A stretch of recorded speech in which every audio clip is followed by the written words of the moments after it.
In 1973, I graduated from high school at Crippled Children's Hospital and School in Sioux Falls, uh, along with Sherry Young, Dean Hansen, Richard Heddich, Joyce Perry, and Greg Swanson.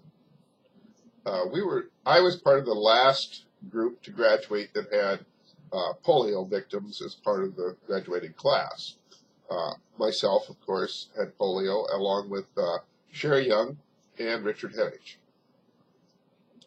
Our graduation was in August. At Crippled Children's at the time, we had year-round school, so we graduated in late August, I believe on the 8th of August in 1973. And my folks came to the graduation, as did my grandma Sternhagen. And, it was one of those things with the cap and gown and all of that stuff. And we didn't really have much of anything with the direct graduation at the time. But we did go out that night. Dean Hansen had a car, and Sherry Young was dating him at the time.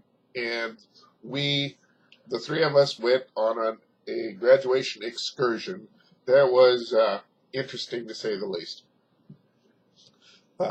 We started out, we left, and this was back in again, 73, the OPEC oil embargo thing was going on.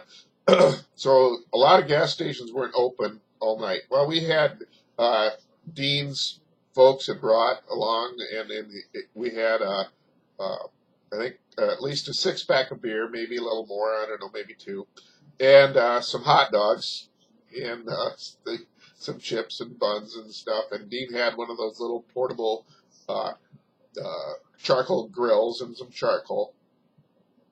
And we decided we were going to go have a weenie roast someplace. And we drove around, and then part of the problem, we didn't have any lighter fluid, and nothing was open, except for we did go to the Taylor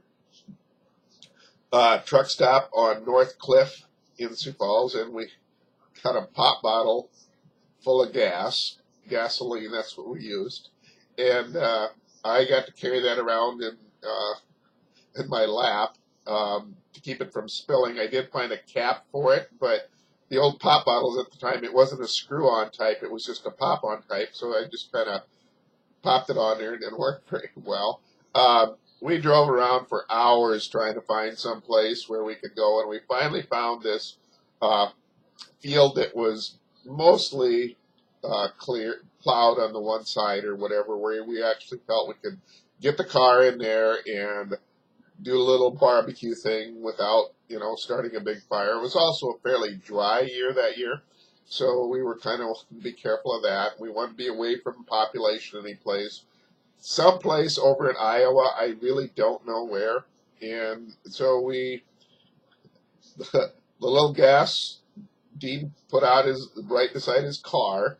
We just opened the door. Well, then a little wind, and then it started blowing around, so I had to get out, go around the other side, move the grill away from the car so it wouldn't burn the car or anything. And it was interesting that these gasoline-flavored hot dogs, and by that time, warm beer.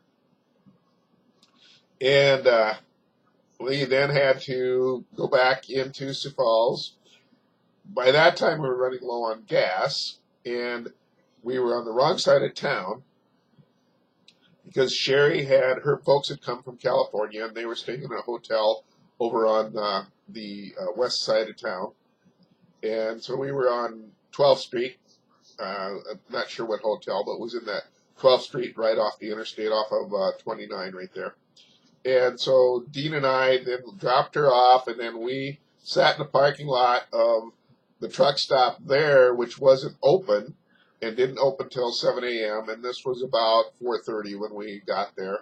So we sat there kind of sleeping or whatever for a while, and then managed to get some gas and headed back towards, he lived in Utica, South Dakota. And we went there, driving through, and I remember that we stopped along the James River, just kind of west of his house.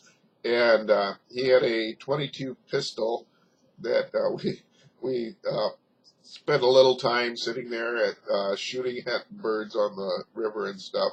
Was it safe? Not really. Was it legal? No. But it was a fun time, and 2 weeks later, I started school at the University of South Dakota Springfield in electronics technology, and more on that another time.